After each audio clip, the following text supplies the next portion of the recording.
Bom dia, bom dia. Hoje eu estou com a professora Karina Fukumitsu. Ela é psicóloga, psicoterapeuta, tem mestrado, doutorado e pós-doutorado. Ela vai conversar comigo hoje sobre a temática do suicídio. Bom dia, Karina.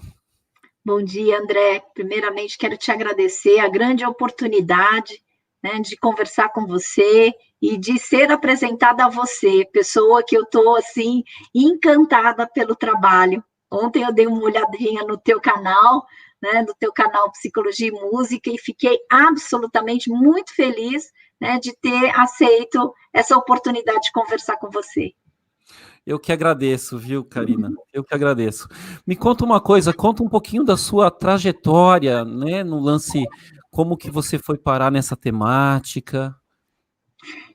Você sabe, nós somos da fenomenologia e a gente gosta de entender que as facetas são apresentadas de acordo com aquilo que a gente vai vivendo.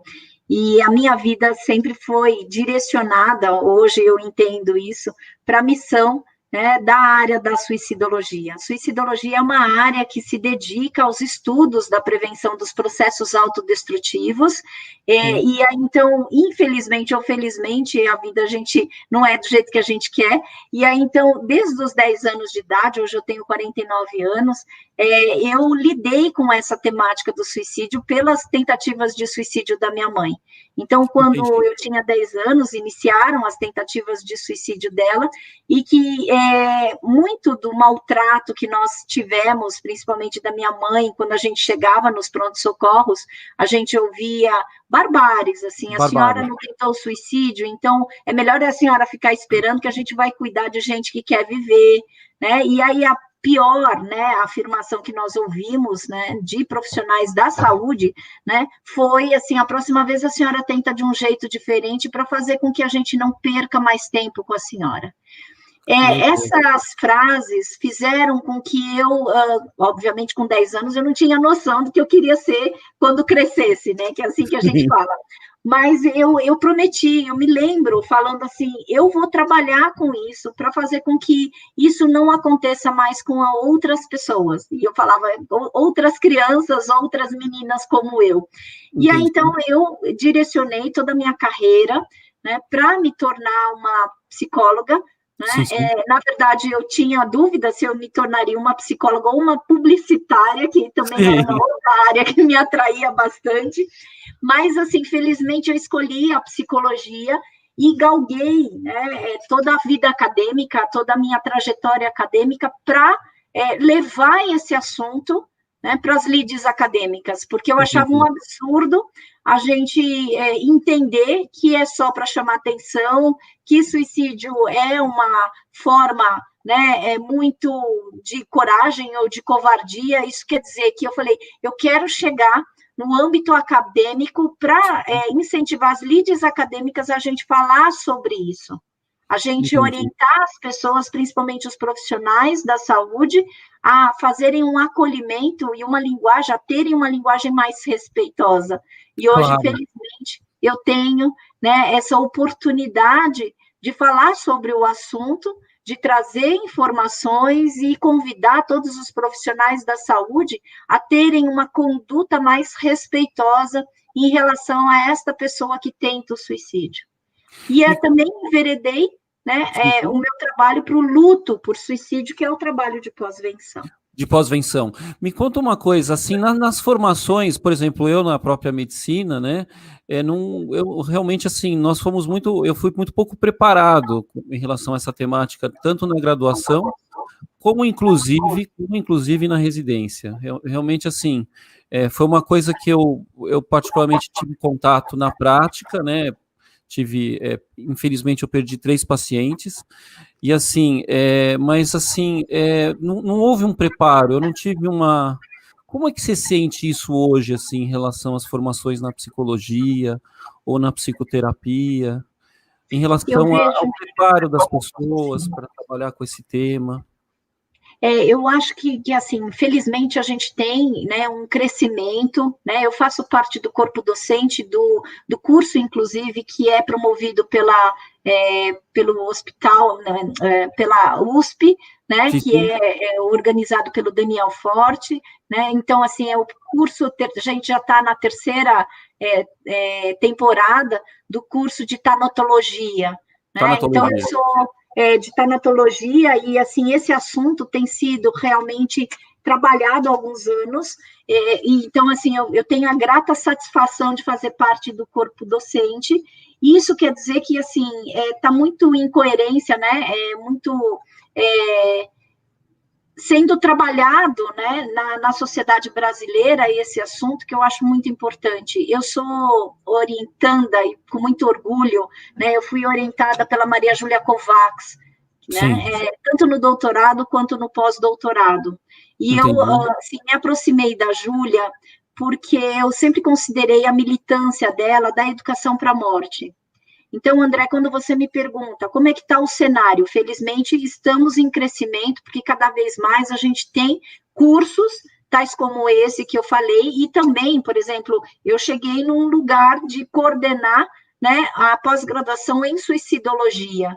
Quer dizer, para a gente ter já cursos, né, especializados e direcionados para essa temática, eu acho que realmente uma demonstração e uma constatação que a gente está em crescimento. Mas acredito que se a gente ganhou esse espaço, a gente tem que cada vez mais aprimorar e ampliar essas oportunidades para falar sobre aquilo que é considerado tabu, né? A morte é Entendi. um tabu, quando você falou assim, eu nunca tive curso, nem capacitação, nenhuma Não, habilitação, porque a gente está acostumado a achar que a gente tem a onipotência de combater a morte. E é, com a morte a gente não pode, né, não, achar que a gente vai ganhar, né, igual o sétimo selo, né, que sim. traz aquela ideia. Ele fica jogando xadrez com a morte ali, né? Pois né, assim, nisso a morte, ela é poderosa, ela É, tem o seu destaque e faz parte da vida. Então, a gente precisa descaracterizar a ideia de que a gente tem que combater a morte, porque essa é a única certeza que nós temos, né? A única entendi. certeza que temos enquanto nascemos, enquanto seres humanos, é que morreremos. Então, a la Heidegger, a gente pode falar que o ser humano que é lançado no mundo, No que mundo, nasceu, ele vai morrer. Então, a gente vive a angústia de finitude. sim. Então, eu acho que é importante que a gente esteja abrindo fronteiras, expandindo as nossas fronteiras, para falar sobre esse assunto, né? Entendi. Assim, uma coisa que as pessoas, acho que gostariam de saber, né, em relação à predição, né, quer dizer, a predição no sentido assim, quando que, assim, para você, né, entrevistando alguém, conversando, conhecendo alguém, que de repente acende uma luzinha e fala: "Nossa, eu preciso fazer um trabalho especial com essa pessoa, porque eu sinto eventualmente algum risco dessa pessoa, vamos dizer, fazer alguma coisa contra si mesma". Assim, como que seria essa identificação para você? Então, para mim, eu acredito, e eu trabalho com a perspectiva do Edwin Schneidman, tá? Que é o considerado pai da suicidologia moderna. Quando eu fui fazer o meu mestrado nos Estados Unidos, foi lá Sim, que eu tive o primeiro contato com as obras dele, né? sim, E, assim, ele traz uma perspectiva que eu considero e muito, que uma pessoa, a pessoa que pensa em suicídio está em intenso sofrimento existencial, foi a forma que existencial. eu tenho traduzido, né? Ele é um psicólogo que trouxe essas possibilidades da gente fazer prevenção e pós-venção, mas Entendi, o Schneidman, ele traz, como psicólogo, ele traz uma ideia de que suicide as a psyche, que a gente sim, pode traduzir como um sofrimento psíquico intenso, e que eu tenho a preferência, pela minha vertente existencialista, né, claro, trazer essa tradução. Quando você fala assim, qual é um sinal que a gente precisa observar? Esse sinal que a pessoa está em intenso sofrimento sim, existencial. Agora, o que traz e o que é termômetro para a gente identificar qual é e como é este sofrimento, né? E aí a gente tem que se questionar, porque uma pessoa que começa a finalizar as dependências, uma pessoa que sim, fala que não tem mais sentido para a própria vida, uma pessoa que fala que está cansado de viver, São sinais de alerta sinais. que essa pessoa já está nos dando. Outra situação, quando existe uma mudança abrupta de comportamento. Sim. Alguém começa, né, que não acreditava em religião, começa a procurar religiões, Sim. né? Alguém que começa a trazer uma rigidez na forma de pensar, que isso é uma das características do comportamento suicida, pensamento enrijecido. Tudo vira, tudo ou nada, sempre ou nunca, vida ou morte. Vida ou morte.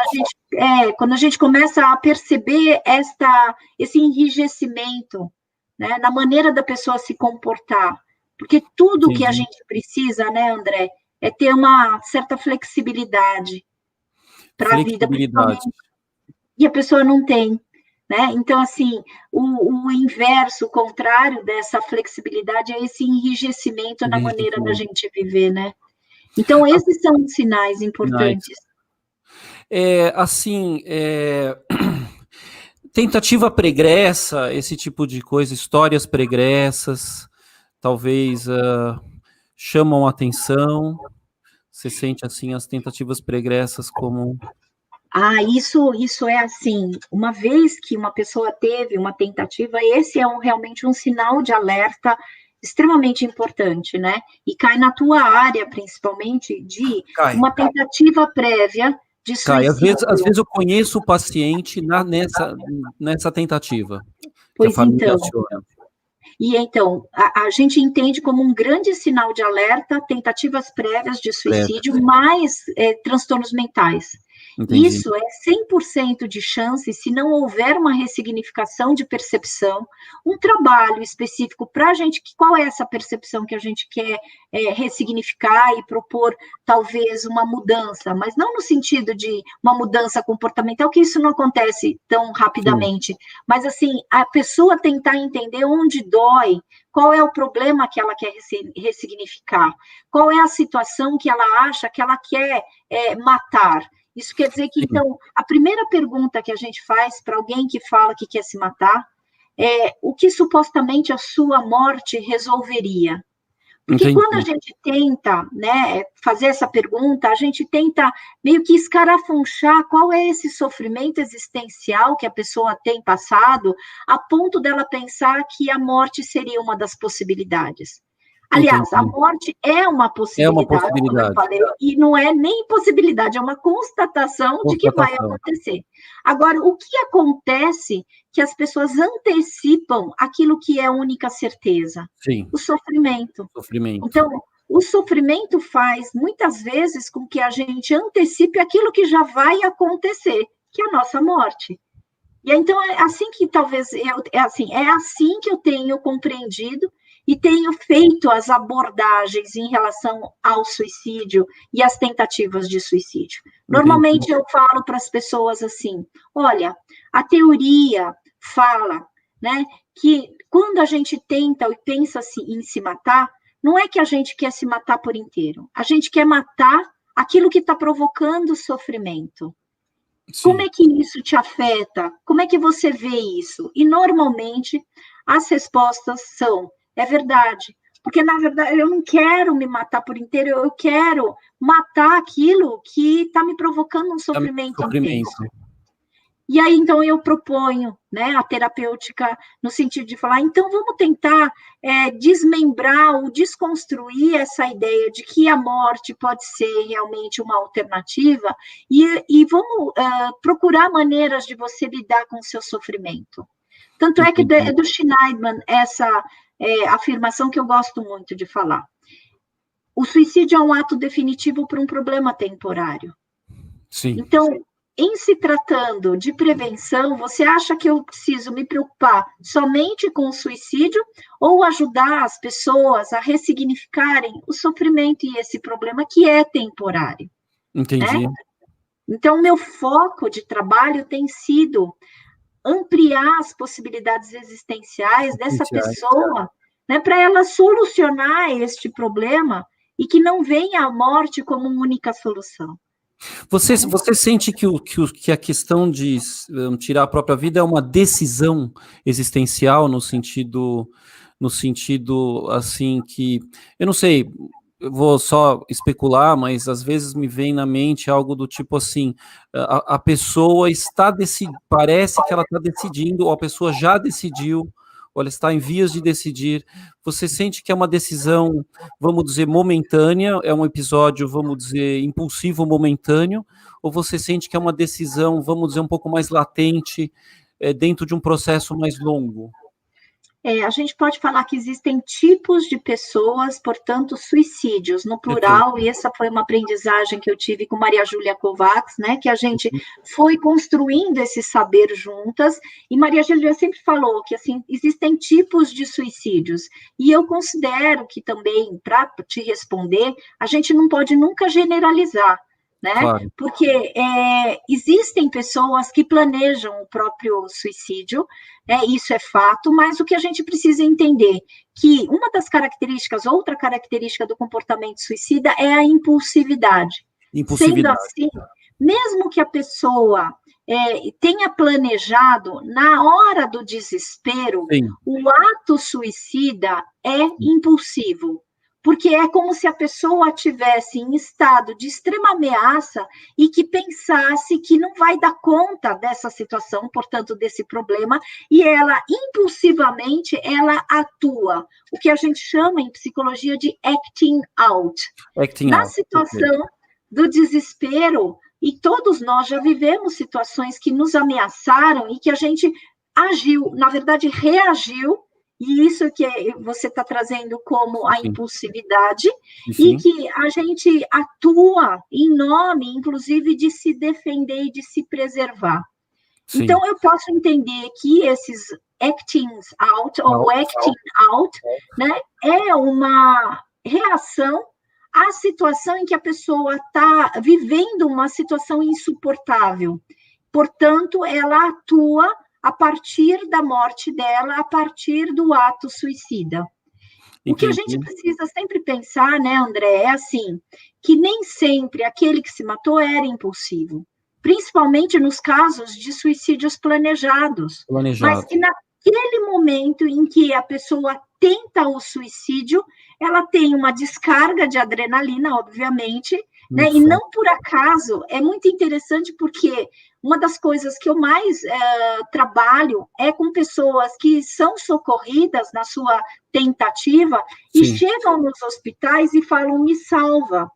E aí, então, por que eu trabalho com isso? Porque é exatamente isso que eu combato na linguagem do profissional da saúde, que ele fala, ué, mas você não tentou se matar e agora está aqui pedindo para ser salvo?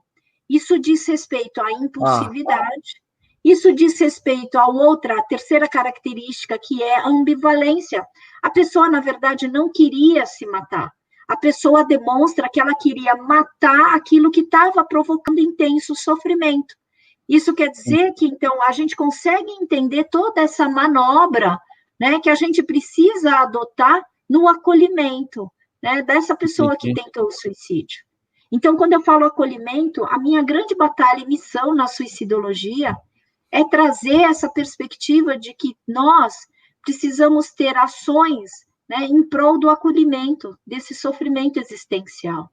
Sabe? Sim, o acolhimento é muito importante, né? A questão do vínculo, né? A questão Total, e assim, a gente tem que se treinar cada vez mais como profissional da saúde, porque se a gente fez essa escolha, né, entender quais são as maneiras mais respeitosas de fazer com que a pessoa consiga não se sentir mais julgada, porque é isso que tem acontecido no campo da suicidologia. O que eu mais falo, que o maior desafio que eu enfrento é o preconceito. Né? Preconceito em relação a falar sobre esse assunto, preconceito em relação à tratativa de pessoas que tentam suicídio e preconceito dos familiares e dos enlutados por suicídio. Porque hoje em dia é muito difícil, né, os enlutados trazerem esta fala de que tiveram alguém que se matou sem serem condenados, como aqueles que foram, né, os responsáveis pelo suicídio. Entendi. Isso quer dizer, o que a gente tem que tirar é essa linha causal. Que grande parte da fenomenologia traz essa proposta, né? A gente não tem uma causa e um efeito. Não existe essa, vamos dizer, causalidade psicogenética, né? Na verdade, são coisas que vão se dando, né? Mas não necessariamente numa linha reta causal, né? Assim, em relação à biografia, o histórico de vida, uma coisa que eu já refleti bastante o quanto, vamos dizer assim, uma biografia sombria sim, né? Uma pessoa que teve muitas perdas, um histórico de violência muito forte na infância, lá atrás. O quanto uma biografia sombria pode ser determinante ou não, né? Porque uma das dúvidas que eu sempre tive é o quanto, através da subjetividade, ou seja, através do acolhimento, da construção de uma relação, vamos dizer, da investigação do mundo interior do paciente, o quanto através da subjetividade a gente consegue, vamos dizer, dar sustentação para uma biografia sombria, sofrida. Eu gosto da tua pergunta, acho uma pergunta extremamente inteligente, porque, assim, a gente tem que pensar que todo o campo do suicídio, né, e as tentativas, eles precisam abranger uma visão mais sistêmica, ou Sim. seja, né, um ato suicídio, né, de suicídio, representa um ato individual, obviamente, mas é um ato coletivo, ou seja, é resultante dessa biografia, né, que você fala da subjetividade, também é resultante da intersubjetividade. Sim.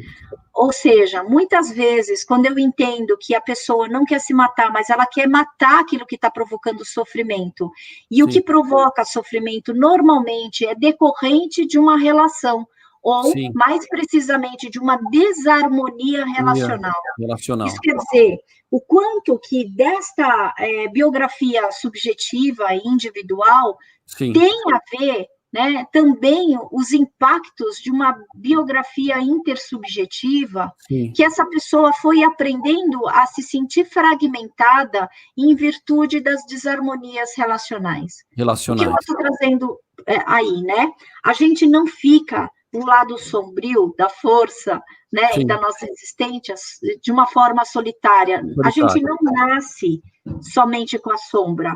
Felizmente, a gente tem uma alternância existencial entre luz e sombra. Sim. Ou seja, você me pergunta assim, o quanto essa biografia é determinista, né? É determinante para acontecer um suicídio.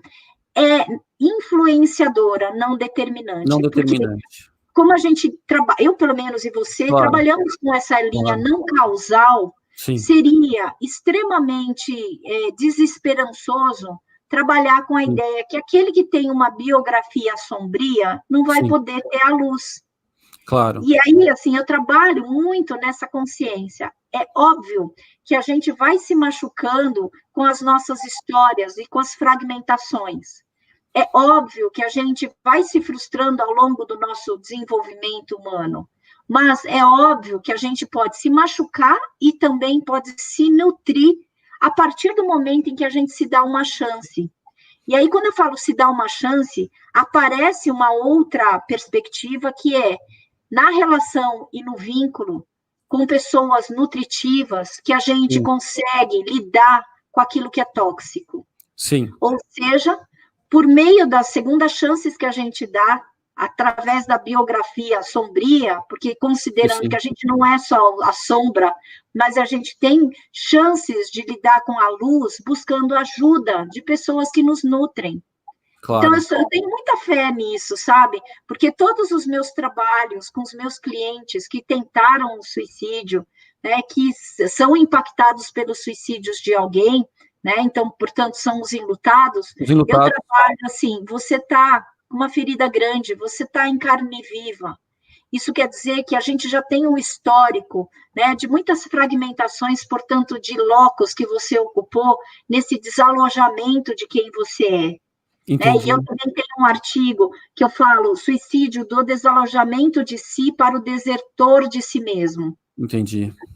E aí, então, por isso que eu te falo, a nossa biografia sombria, e eu estou me colocando também, né, como uma pessoa que tem também uma biografia que pode muito bem se enveredar somente para o lado sombrio. Mas a gente também tem que confiar, e essa é, na verdade, o meu trabalho, né, de mostrar para as pessoas assim, olha, você não é só sombra. Você teve momentos em que você precisou se comprovar e se provar, e você está aí vivo, porque você já lidou com, né, teve que lidar com várias situações que você nunca imaginou que você ia suportar, e você está aqui. Sabe, Entendi. tem uma técnica que eu utilizo muito, que é a técnica Sim. chamada Kitsugi. Sim. Kitsugi, sabe? É Não, uma não. técnica. Sim. O imperador entrega Sim. um pote rachado, que é o chawan dele, Sim. Sim. para um artesão. O E o artesão. artesão devolve, né, preenchido de ouro. E esta é a linguagem que eu utilizo para pessoas Entendi. que têm biografias sombrias. Sombrias. Coloca ouro nas tuas perdas, porque a partir do momento em que você coloca ouro, você pode se sentir um pote rachado e uma pessoa fragmentada, mas se você se lembrar dos momentos mais difíceis que você conseguiu superar e conseguiu se reconciliar e se resgatar e se manteve vivo, isso é colocar ouro na tua história. E quando Claro. eu falo isso, colocar ouro na tua história é não ficar super estimando essa Sim. biografia sombria. O que Sombria. eu trago é, apesar da sombra, você teve momentos de luz e de esperança que nos garantem agora você reconciliar a sua existência para um jeito melhor, de uma maneira que você conquiste um bem-estar. Então, você Entendi. percebe que, assim, por isso que a gente não pode entender a biografia sombria como determinante, mas que influencia se Muito. a pessoa Sim. não se der a Não chance se de der a chance. sair, né, dessa escuridão, né? A gente Sim. é alternância o tempo inteiro, né, André? Sim. A gente é luz e sombra o tempo inteiro. Assim, uma questão que, assim, as pessoas trazem muito, né, é a relação entre, vamos dizer, suicídio e depressão, né? Eu já pensei um pouco sobre isso, né? É, eu comecei, eu vejo assim muitas depressões que não desembocam em tentativa de suicídio, mas já vi quadros que desembocaram, mas também já tive vamos dizer assim, às vezes algumas divagações do suicídio poder ser algo, às vezes, ligado a um desenvolvimento maior anterior do indivíduo, vamos dizer assim, que não necessariamente incorreria, vamos dizer, numa depressão, mas como se fosse um processo de autodestruição ou alguma coisa assim, mas que em alguns momentos eu já descolei da depressão e outros não. Como que as pessoas veem isso, o mundo acadêmico, os estudiosos? Eu acho que tem uma grande confusão, às vezes, Confusão. né? Falando que todos os casos de depressão, né, finalizam em suicídio, e eu Sim, acho que essa é a grande confusão. A gente não pode também ser reducionista. claro. Não são somente os quadros de depressão que desembocam em suicídios. Existem, você sabe muito bem, que existem Sim, outros transtornos mentais que a gente sim, precisa considerar, sobretudo o transtorno bipolar, sim, quadros de borderline, dependência química, esquizofrenia e sim, outros mais, né? Agora, por isso que, assim, não dá para fazer uma linha causal. Hoje em dia, existe um certo reducionismo, né, de falar que a depressão é que desemboca, né? Então, assim, hoje, a bola da vez é falar que depressão é a única causa. Só que eu vejo também um crescente, uma modificação na maneira, porque antigamente a gente não falava de depressão também, né? A gente falava que depressão era, né, somente, né, uma perspectiva e uma doença que chamava atenção, era para chamar atenção, não é isso, né? E exatamente. hoje em dia está um pouco mais fácil, entre aspas, da gente falar sobre a depressão, porque é mais aceitável, né, a gente falar da depressão do que falar do suicídio, né? Mas, Entendi. assim, eu vejo um crescente, acho ótimo que a gente esteja falando de adoecimentos mentais, porque Mas, uma das formas, inclusive, preventivas do suicídio é a gente incentivar o tratamento de doenças mentais. Ótimo, tá? Mas, assim, não é somente por sim, depressão que uma pessoa se mata. Eu criei, desde o doutorado, um termo sim, que eu nomeei de processo de morrência. E sim, esse processo de morrência é o definhar existencial que pode ou não estar atrelado a um transtorno mental. Agora, quando eu sim, falo processo de morrência, que é um definhar existencial, é esta leitura que eu tenho, que muitas vezes a gente se desaloja da gente mesmo. É como se eu morasse como inquilina na minha morada existencial. sim, Isso quer dizer que faz com que eu me desaproprie, né, daquilo que é mais importante em termos existenciais, que é eu sim, dar conta da minha própria missão existencial, do meu próprio jeito de ser. Aquilo que eu entendi. sou, aquilo que você é, né, a gente precisa tornar próprio. Mas muitas vezes quem entra em processo de morrência começa a Sim, desacreditar sobre a sua importância. importância. E aí, então, André, eu tenho trazido e tenho trabalhado com essa perspectiva, que muitas vezes, quando a gente entra em processo de morrência, a gente já teve várias fragmentações relacionais. A gente teve a fragmentação da falta de prazer na vida, o que a gente Sim, chama de anedonia, anidonia, muito vinculado aos quadros de depressão, concorda? concordo. Agora, a gente não nasceu sem prazer. A gente nasce e a gente há de se pensar que a gente nasceu com um instinto de sobrevivência. E que Claro, ao longo do tempo a gente aprende, né, infelizmente, a se autodestruir, tá? sim, E a autodestruição é uma manobra, talvez a única que a gente vai incluindo, porque nós temos a inabilidade de machucar aquilo que está provocando o nosso ferimento, a gente desloca essa energia contra a gente. E é sim, isso que eu começo a entender que não necessariamente é um quadro depressivo, sim. mas é um quadro que eu posso colocar como um processo de morrência. Ocorrência. É uma fase existencial que essa pessoa foi fragmentada e na inabilidade de matar aquilo que está provocando o sofrimento, ela Ela mata a começa si, a se matar, a se né? matar. E aí, então, esse é o início daquilo que eu entendo como processo autodestrutivo. Me Também conta, não entendo como uma sim, única compreensão, mas é um jeito que, então, eu tenho para compreender o suicídio como um ato de comunicação de uma dor sentida e não consentida, e não que essa é a minha consentida. definição. Assim, muitas vezes, né, a gente pega casos, sei lá, graves ou que levanta-se nessa essa questão do suicídio, da ideação suicida, da pessoa com a ideação suicida.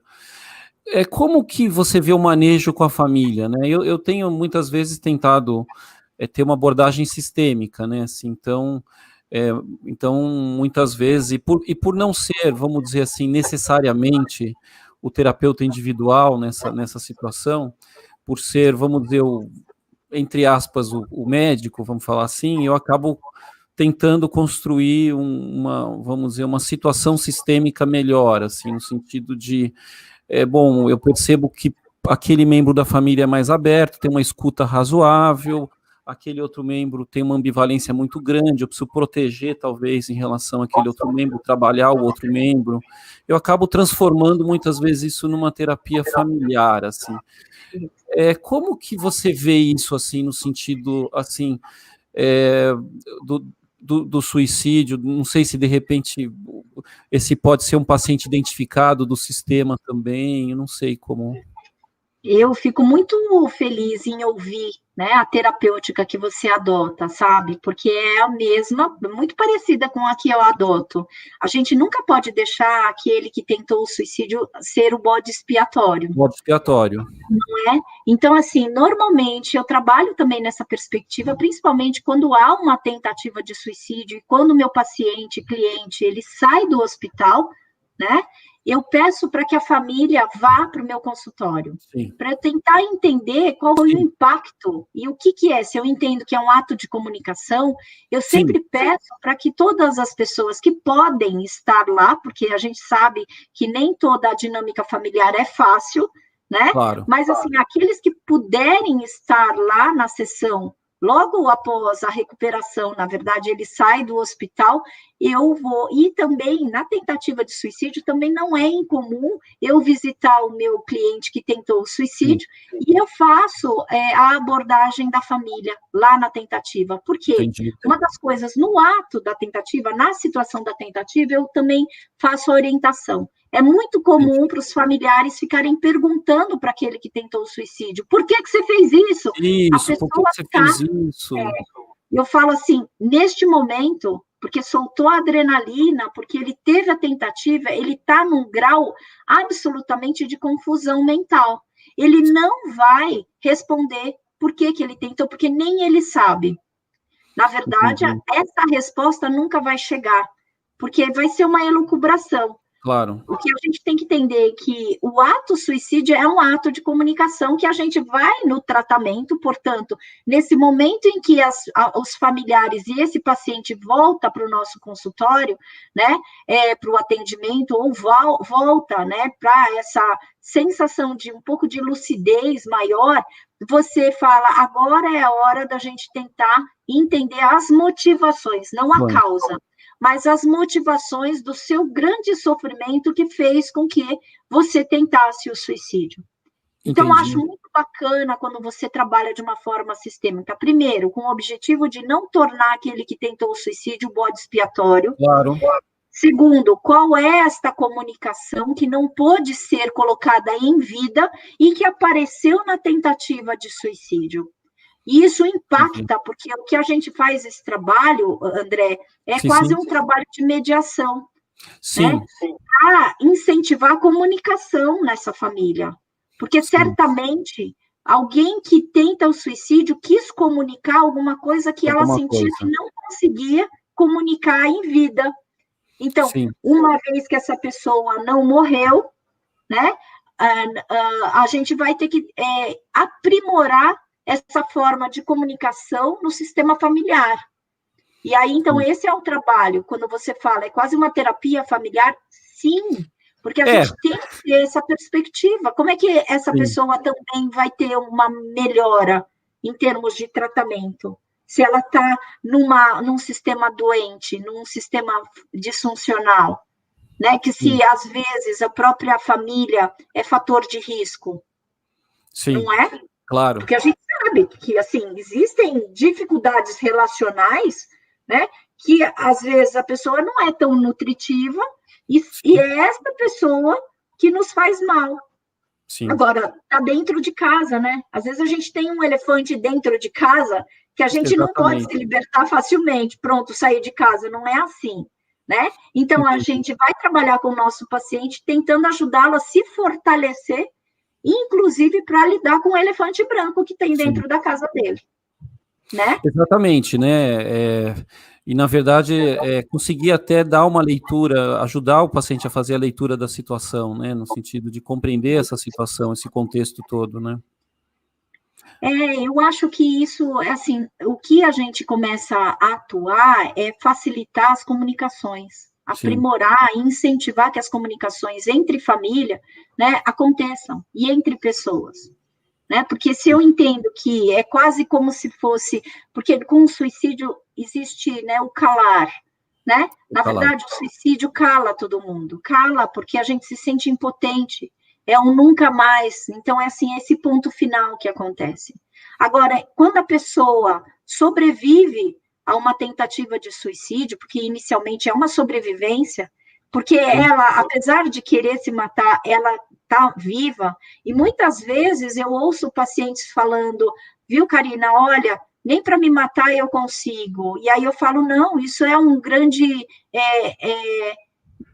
uma dificuldade que você tem de pensar que a morte resolveria, a morte vai chegar para todos nós, então a gente vai precisar entender que, felizmente, eu posso confessar que eu estou muito feliz em estar vendo você vivo, porque aí eu não preciso viver o meu luto, pelo menos por enquanto, mas assim, a gente vai encontrar uma outra forma de você lidar com a tua vida, né? Porque se a morte não chegou até você, talvez não seja a tua hora.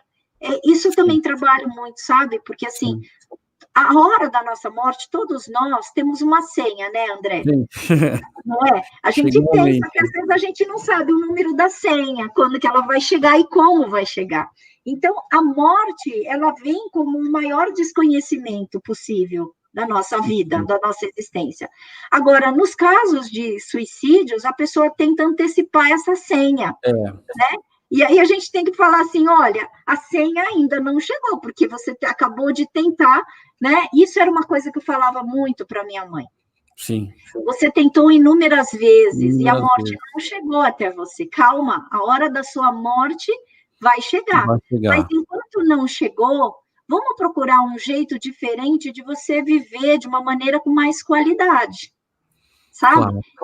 E assim, é poder auxiliar essa pessoa numa manutenção de vida com um pouco mais de qualidade, né? A pessoa começa a ficar desesperançosa nessa manutenção, né? Achando que a vida foi uma droga e será. Não, sabe? A gente tem essa perspectiva mais esperançosa de falar, talvez você esteja sem forças para continuar. Um dia eu vi uma postagem que eu gosto muito de falar nos meus cursos, não sei quem é o autor, mas se você estiver cansado, não desista, procure outras maneiras para descansar. Descansar. Assim, uma coisa muito bacana, hein? Uma coisa que a gente vê hoje, né, crescentemente, pacientes, vamos dizer, jovens, ou adolescentes, ou pós-adolescentes, às vezes até pré-adolescentes, mas e é uma coisa que a gente vê com muita frequência, mas muita frequência, são pacientes que se automutilam, principalmente o lance de se cortar, uma coisa que a gente ouve com muita frequência. Como é que tem sido isso para você, assim, esse tipo de caso, né? Eu tenho atendido bastante pessoas também que se autolesionam, e a autolesão eu consigo traduzir, assim, na verdade, a definição que eu atribuí, que a autolesão, para mim, é a prisão que eclode na pele. De novo, é um ato de comunicação, mas que a pessoa, ela escolhe o lugar e ela denuncia o lugar de sofrimento, que é diferente da perspectiva que eu entendo no comportamento suicida. Sim. Enquanto no comportamento suicida a gente não sabe onde dói especificamente, onde aconteceu, né, essas fragmentações, aconteceram essas fragmentações e qual é a origem do processo de morrência, né? Na autolesão, eu tenho especificamente, a pessoa ela já traz o lugar, normalmente é aqui. Então, eu falo assim, é diferente a minha abordagem, né? Minha terapêutica do comportamento suicida com a autolesão. Qual é a diferença? Na autolesão, eu sei exatamente o lugar onde dói, que a pessoa escolhe, inclusive, esse lugar, e ela se corta num tamanho e numa profundidade que ela quer. Quer dizer, tem uma clareza de que eu prefiro, né, sentir a dor física à dor emocional. Isso, essa descrição, ela é, assim, vamos dizer, muito frequente, né? Eu prefiro, eu me corto, eu sinto uma dor física que eu prefiro sentir do que a dor emocional. Até alguns falam, para aliviar a minha dor emocional, eu prefiro viver uma dor física. Agora, a gente pode ver que tem um processo de ansiedade aí acontecendo, não é? Que é diferente, muito diferente na terapêutica que eu utilizo no comportamento suicida, que tem mais essas questões mais de depressão, de falta de acreditar em si próprio. Na autolesão, eu vejo muito, eu não sei você, se você percebe, que são estados de pessoas mais ansiógenas, né? Estados mais ansiógenos, não de pessoas ansiosas, né? Mas, assim, são situações em que a pessoa desloca, porque ela imagina que ela não vai dar conta de lidar com aquela situação, seja lá um confronto relacional, seja lá uma situação, então ela prefere colocar aqui, investir na pele, que é o órgão mais superficial da gente, não é? Ela prefere colocar uma marca, então eu acredito que é uma tatuagem da dor, porque em vez de fazer uma tatuagem bonita, porque como é que a gente faz uma tatuagem? A gente sempre escolhe algumas imagens bonitas que são significativas. Qual é o significado do se cortar? né? Por isso que, então, eu nomeei como prisão que eclode na pele, porque essa pessoa está comunicando alguma coisa que Sim. ela antecipa que ela não vai dar conta. E a terapêutica, como é que eu trabalho com Sim. com essa ideia? Eu falo, o que é que você antecipa e você gostaria de cortar, né, na tua vida que você não está conseguindo? Então, eu Sim. busco o significado, né, dos Sim. cortes. Quem seria aqui? E várias vezes, Sim. todas as vezes eu falo assim, tem pessoas que se cortam assim, tem maneiras também de se Maneiras cortar. específicas de se cortar, né? E eu vou estudando o significado de cada maneira, sabe? Porque, Sim. assim, aquele que se corta e faz um corte mais profundo, né? E um tamanho um pouquinho maior, normalmente se referencia, né, a uma dificuldade relacional um pouco mais profunda e maior. E eu É, vou tentando buscar este significado destes cortes, você entende? sim. Porque essa pessoa tem um processo ansiógeno que está contando para mim, eu não dou conta, então é melhor eu me lidar, porque assim, quando eu me corto, eu tenho o controle do tamanho da profundidade dos meus cortes. Entendi. Então é como se fosse um gerenciamento, né, de uma situação que eu antecipo que eu não vou dar conta, mas mesmo assim, por isso que é essa sensação de alívio, Sim. porque o alívio está dentro do meu próprio controle, não está no outro. Não está no Só que outro. a gente vai ter que ajudar essa pessoa a colocar para fora, né? Claro. Porque, querendo ou não, acaba sendo um comportamento autodestrutivo que essa pessoa ela vai investindo contra ela aquilo que ela poderia aprender a colocar lá fora. Claro. Não, realmente muito, muito importante, realmente. Me conta uma coisa, você trabalha com a pós-venção, né? Com, Pós-venção. infelizmente, eu na minha vida, talvez por falta de, sei lá, falta de preparo, falta de formação, eu perdi 3 pacientes, eu fiz muito pouco esse trabalho, praticamente assim, as coisas no momento agudo se deram, eu tive uma participação ativa, né, e nos dias após, ou meses após, mas depois eu perdi muito contato com essas pessoas, alguns, até por uma ironia do destino, um irmão de um deles que eu não conhecia, me procurou por outra razão, depois de 10 anos, por conta de um problema da esposa, e quando eu vi o sobrenome, eu falei, meu Deus, você tem um irmão que se... e aí eu falei, olha, eu atendi o seu irmão naquela época. Então, assim, foi bom porque, assim, deu para conversar, né, um pouco sobre a perda depois, etc. Mas esse trabalho, como que tem sido, assim, acolher os familiares, como que você vê, assim, as famílias se fecham muito, ou não se fecham, não querem mais falar do assunto, ou topam falar do assunto? Eu, desde 2009, quando eu entrei no doutorado, com essa missão de me aprofundar no luto por suicídio, né, que é o caminho da pós-venção. A Sim, pós-venção também é um termo que foi cunhado pelo Schneidman, que sim, ele traz o termo post-vention, né, que é toda a ação que se faz para lidar com os impactos do suicídio.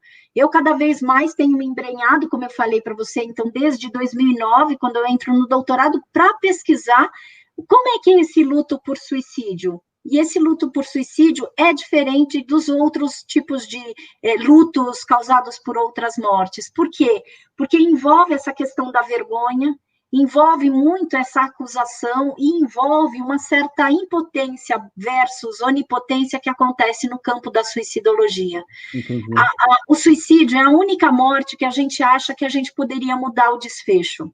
A Sim, gente, quem? Enlutado, né? Aquele exato. que sofre o impacto, a gente se acha ainda, né, com a ideia de que a gente poderia ter feito diferente, né? Isso Uhum. acontecer, porque quando alguém morre, por exemplo, por algum adoecimento, né? Quem matou foi a doença. Agora, com o suicídio, diz respeito à nossa autonomia, né, existencial, Sim, diz respeito a esse ato que foi unicamente e exclusivamente feito pela pessoa que tirou a própria vida. sim. Então, André, como é que eu tenho trabalhado nessa questão do luto por suicídio? Eu sempre acreditei que a gente precisava ter espaços de acolhimento, Sim. especificamente para luto por suicídio. Sim. O que hoje eu tenho a grata satisfação de participar de uma equipe que nós temos no Instituto Sede Sapiens, que é o Núcleo de Assistência Social, e nós temos um grupo de enlutados por suicídio,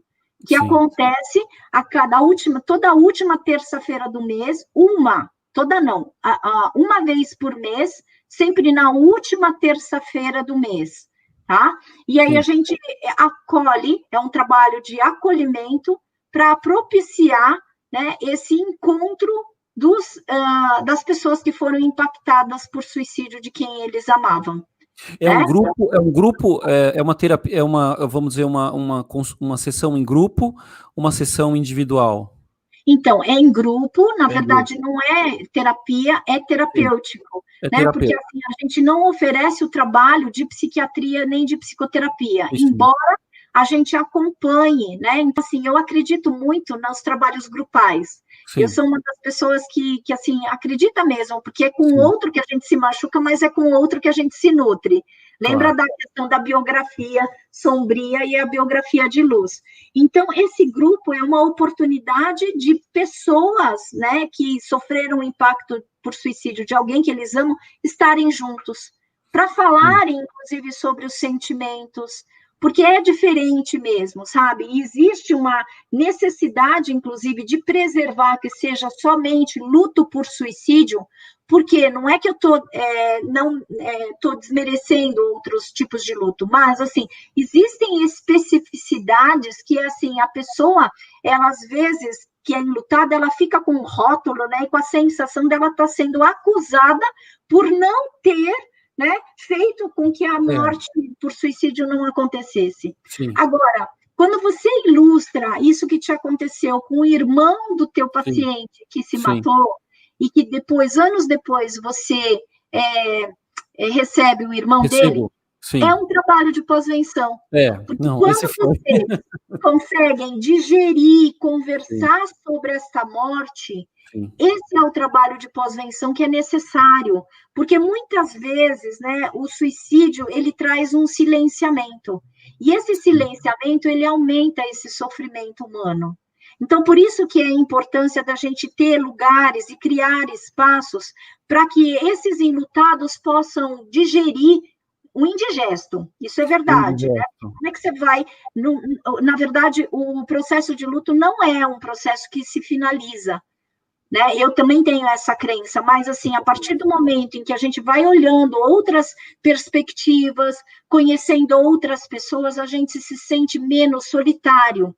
E aquela sensação de estar no mesmo barco, eu acho isso importantíssimo, porque quando você fala, eu vivenciei 3 suicídios de pacientes meus, quanto é difícil para a gente, um profissional da saúde, viver esse luto. Nossa. Né? Não, eu diria assim, é uma sensação extremamente, um sofrimento muito forte, eu estou falando da perspectiva minha, né, de quem atende, né, de quem atende, é uma sensação assim, realmente é uma coisa muito forte mesmo, assim. Se você fosse falar assim em relação às famílias, né, as famílias que têm, vamos dizer, pessoas que, vamos dizer, trazem ideações suicidas, falam muito da morte, como que você orientaria a escuta desses familiares em relação ao paciente? Se fosse falar assim, olha, se vocês têm alguém em casa que está passando por um processo, que fala muito em morte, etc., como que poderia proceder em termos de escuta? Eu tenho uma frase, André, que eu uso muito, que eu falo assim, quem está longe julga e quem está perto compreende. Se você quiser compreender onde dói, principalmente naquela pessoa que fala que quer se matar, se aproxima. O julgamento não é necessário, embora às vezes a gente fique com muita raiva, daquele que tenta se matar, né? E essa foi a vivência que eu tive de ter uma mãe que tentava o suicídio. Eu queria viver a minha vida e a sensação que eu tinha é que eu tinha sido furtada na minha infância e adolescência, né? Para cuidar dela. Então, assim, é cansativo. Então, por isso que eu falo também para o familiar que lida diariamente com alguém que queira, né, que fala que quer se matar, né, e que está tentando a morte em vez da vida, traz uma certa impotência na gente, e a impotência normalmente precipita a raiva, né? Sim. Então, assim, vai se cuidar também, né? Seja muito generoso com você, porque todo ato de generosidade, se não funcionar para a gente, não funciona para o outro. Então, assim, Sim. também não adianta eu ficar julgando, né, e falando para esses familiares, oferece escuta se você também está extremamente exaurido. O que eu falo é assim, para esses familiares, vai se cuidar, cria um espaço para você poder, e a partir do momento em que você também se acolhe no seu próprio sofrimento, você vai ter condições de acolher essa pessoa que está em intenso sofrimento. E aí sim, você consegue ofertar escuta, que ainda mais do que pode, já está dando que não pode. Eu Claro. gosto muito desta ideia, porque assim, a gente sempre precisa usar aquela metáfora da máscara de oxigênio, sabe, André? Então, com um familiar, eu também faço esse acolhimento, sabe? Porque assim, eu não fico falando como profissional o que eles deveriam fazer. O que eu faço é promover o estímulo dessa comunicação que possa ser um pouco mais facilitadora, aquela que vai facilitar que a dor apareça, a dor de todos, né? Uma das coisas que eu mais tenho trabalhado na pós-venção, inclusive, é que existe a errônea ideia e percepção de que aquele que se matou tinha uma família disfuncional. Sim. Eu conheço N famílias que são, assim, extremamente coerentes, né, Coerentes. preocupadas, e aconteceu o suicídio. E aconteceu. Então, esse é o nosso erro de achar que, bom, primeiro que família que é funcional, né? Eu não conheço Sim. nenhuma, É. né? Eu gosto muito da perspectiva do Kafka, né? Que a nossa família é sempre a primeira família mais violenta, né? O núcleo, o grupo mais violento, né? Que a gente pode ter, né? Mas eu também não estou falando que todo mundo que se mata estava vindo de uma família disfuncional. O que eu estou falando é assim, enquanto há vida, há possibilidades da gente tentar desfazer o maior número de disfuncionalidades dentro da nossa família. E aí, por isso que a comunicação é tudo. Eu sou uma pessoa que aposto, primeiro, no trabalho em grupo. Então, trabalhar com família é trabalho em grupo, e que aposto nessa condição da gente cada vez mais estimular que essa comunicação aconteça em vida. E a comunicação, isso me machuca, isso me dói, e eu queria que você soubesse, tá? A gente denunciar quais são as maiores feridas que o outro provoca, principalmente o outro da nossa própria família, para que a gente não precise chegar a esses atos extremos, né? Da gente tentar se comunicar através da nossa autodestruição. Entendi. Realmente é muito importante, né, essa abordagem, né, de conseguir realmente essa questão da pós-venção é muito importante, né, assim, em relação assim, em relação à cultura, né, você vem de uma, imagino, família oriental, né, eu tenho uma mãe oriental, né, japonesa, e eu tive um amigo de escola que infelizmente se suicidou, e era o japonês, ele o primeiro chamamento dele foi um ritual tipo harakiri. Foi o primeiro chamamento dele depois de anos. Eu já não estava tendo contato mais, já era época de faculdade, né? E depois ele se suicidou efetivamente, né? Essa questão cultural da rigidez da cultura, essa questão da rigidez, essa questão de terem culturas um pouco mais abertas a questão, vamos dizer, psicológica, de flexibilidade psicológica. Como é que você vê isso assim? Eu tenho, né, a influência nipônica dos dois lados, então eu sou neta, né, de japoneses, né, dos dois lados, tanto do pai quanto da mãe. E assim, fortemente, né, existe esse enrijecimento das percepções, então isso coaduna com a característica que eu falei para você, né, do pensamento enrijecido, mas eu acho que tem uma coisa mais grave na nossa cultura Sim, japonesa. E quando eu falo nossa, assim, eu convivo com bastante, né, sim, o pessoal que a gente chama da colônia sim. japonesa, a Japonesa, colônia nipônica. Eu sim, acho que o que é mais grave, além da percepção enrijecida, né, sim, é esse embotamento das emoções, sim, sim. sabe? Então, assim, às vezes, no próprio Japão, assim, é muito incomum a gente ter profissionais que lidam com a área da saúde, né? Sim. Eu tenho amigas japonesas que falavam assim, mas o que você faz como psicóloga? O que é essa tal de psicologia, não é? Porque, assim, esse embotamento das É um emoções, embotamento muito grande, né? e assim, a gente tem a felicidade, pelo menos eu tenho a felicidade de estar, né, num país que tem várias Sim. diferenças culturais, inclusive Culturais. é o maior núcleo, né, Sim, de pessoas japonesas.